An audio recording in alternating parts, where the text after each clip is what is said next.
Oke, di sini kita akan materi kita hari ini tentang atribut dan metode. Di object oriented programming itu ada namanya atribut dan metode ya. Oke.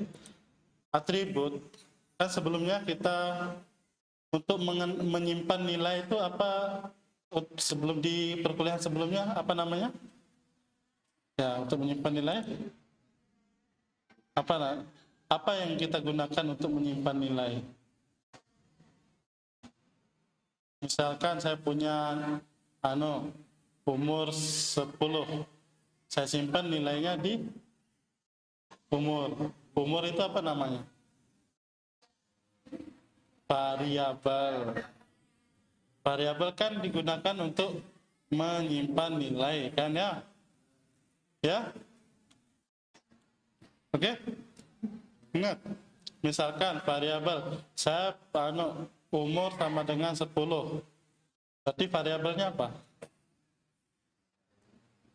Umur sih. Nah, berarti umur itu digunakan untuk menyimpan nilai 10 itu.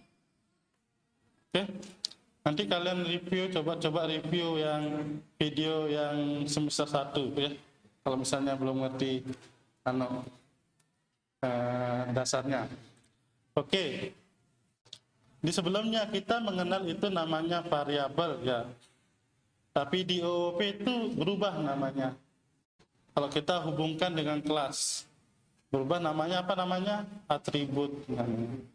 Dia menjadi atribut. Artinya atribut itu adalah variabel yang dimiliki oleh kelas ya. Oke?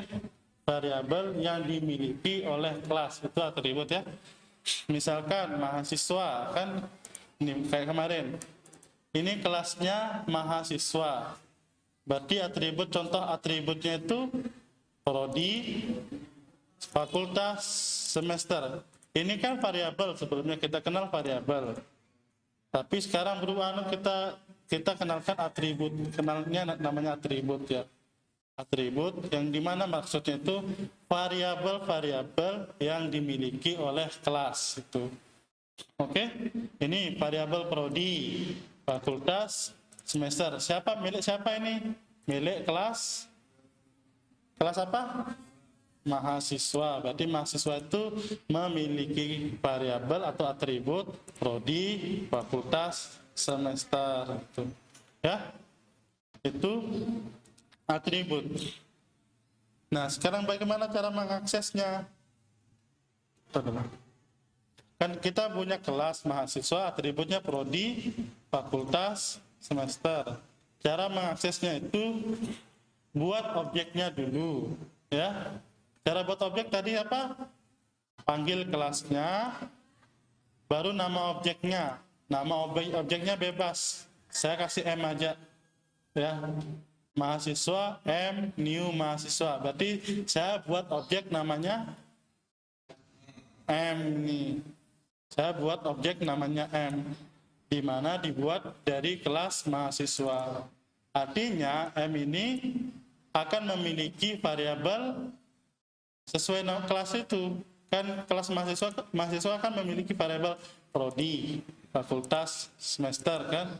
Ketika saya membuat objek, otomatis si M ini akan memiliki atribut yang ini, prodi, fakultas, semester.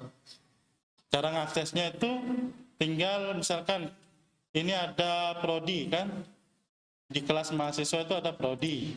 Cara mengaksesnya itu panggil objeknya dulu, M dot nama apanya? Nama atributnya atau variabelnya. Kalian nyebutnya atribut atau variabel bebas ya. Ya. Oke? Nah, bagaimana cara mengubah nilainya? Bisa kita ubah nilainya juga. Caranya tinggal panggil objeknya, terus atribut yang kita mengubah sama dengan apa yang kita nilai barunya. Misalkan sebelumnya kan string prodi biologi ya.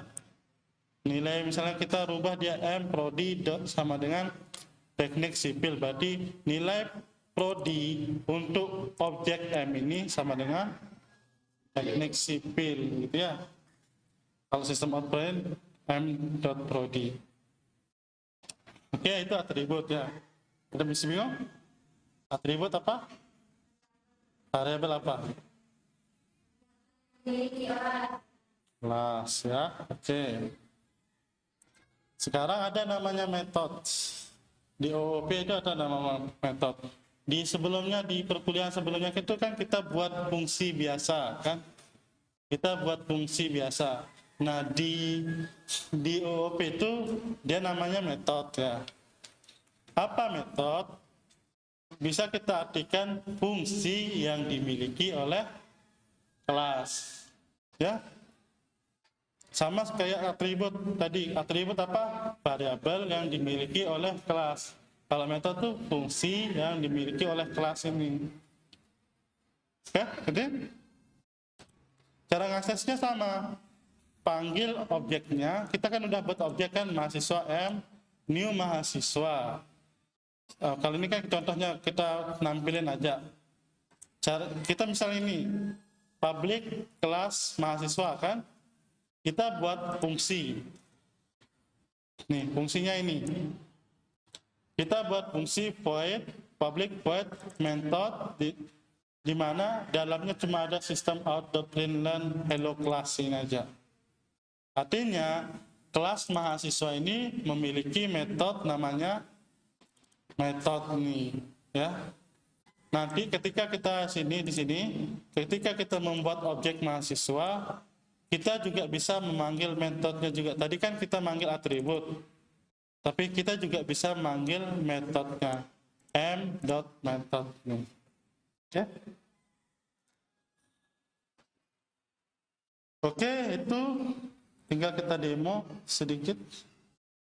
Itu untuk materi